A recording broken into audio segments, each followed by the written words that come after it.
La colline qui est derrière moi se trouve sur le territoire de la ville d'Andenne, dans le village de Sclin plus précisément. Et dans cette colline, on a repéré toute une série de cavités. La plus connue de toutes, c'est celle de la grotte Skladina. Mais je ne suis qu'à 150 mètres de là. Je suis à côté de la grotte de la Faucille, qui est une petite grotte qui commence à faire parler de plus en plus d'elle. En fait, depuis le début des fouilles, on y récolte d'abondants ossements humains. Et oui, des individus ont été enterrés dans cette grotte. Et pour l'instant, on est au nombre de 12 personnes, 6 adultes et 6 enfants. Ne vous inquiétez pas, ça ne date pas d'aujourd'hui.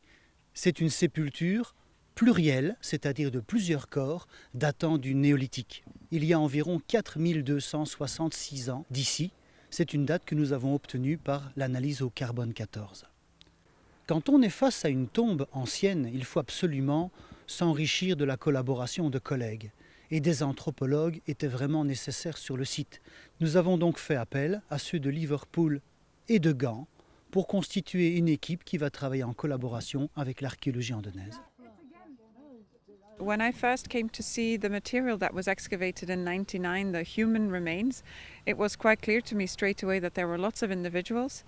And so I studied the material and decided together with Archéologie Andenaise to restart the excavation of the site, especially because the dating suggested that it was Neolithic. This time period is a time period of great change in human history. It's where we see the first farmers and a change in the way of life. And a site like this one, where it's almost untouched, is very unique. To be able to excavate, to understand the relationships, the way in which people were burying their dead, and so it really provided us with a great opportunity. Also, as we continued the excavations in the site over 2 years, 2 field seasons, we really saw that the materials began to become bigger, that instead of being very fragmentary, we found bones in situ. And so it's amazing to see this potential of this site develop over the field season. So we hope to continue, and that it will really bring us more knowledge about the burial practices and about the people who lived here during the Neolithic times. I'm here because I'm interested in excavating the material culture objects. For now, there's already been 10 to 15 very interesting finds of material culture that have been done in this Neolithic collective grave here at the site of different find categories. So there are flint objects that are relatively special, an arrowhead, but also a flake fragment with a very shiny luster that could have served as a sickle bladelet, hence the name of the cave La Faucille. Apart from that, there's also been finds of bone objects, of bone industry, like a perforated canine of a dog or a wolf. That still has to be studied. There's also a bone needle, sort of needle point.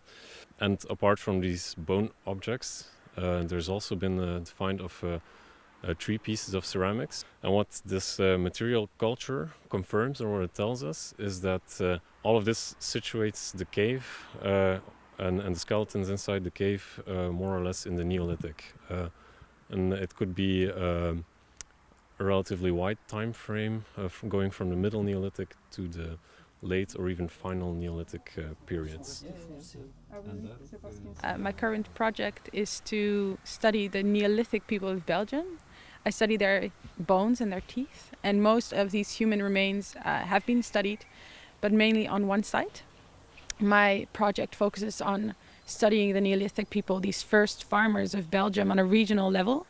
So I'm looking at several sites together.